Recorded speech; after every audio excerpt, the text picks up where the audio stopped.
Thalassaemia প্রতিরোধে করণীয়। Number 1, সচেতনতা বৃদ্ধি। বিদ্যালয়, কলেজ, বিশ্ববিদ্যালয়, কর্মক্ষেত্রে, গণমাধ্যমে থ্যালাসেমিয়া সম্পর্কে প্রচার প্রচারণা চালানো। সহজভাবে বোঝানো যে এটি একটি বংশগত রোগ এবং প্রতিরোধ ছাড়া কোনো স্থায়ী সমাধান নেই। নাম্বার 2, বিয়ের পূর্বে ও পরিবার গঠনের আগে রক্ত পরীক্ষা করা। হবু দম্পতির ক্যারিয়ার স্ক্রিনিং করা অত্যন্ত জরুরি।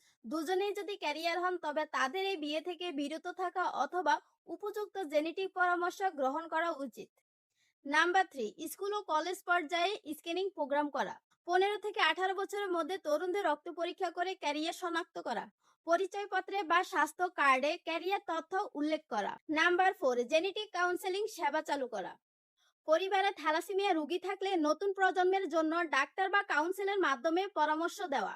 নাম্বার 5, সরকারি উদ্যোগ। বিয়ের আগে রক্ত পরীক্ষা বাধ্যতামূলক করা। থ্যালাসেমিয়া স্ক্রিনিং সেবা উপজেলা ও জেলা পর্যায়ে নিশ্চিত করা। গণমাধ্যমে নিয়মিত ক্যাম্পেইন পরিচালনা করা। নাম্বার 6, সামাজিক ও ধর্মীয় নেতৃত্বকে সম্পৃক্ত করা। বিয়ে বা পরিবার পরিকল্পনায় রক্ত পরীক্ষার গুরুত্ব সমাজ ও ধর্মীয় নেতাদের মাধ্যমে প্রচার করা।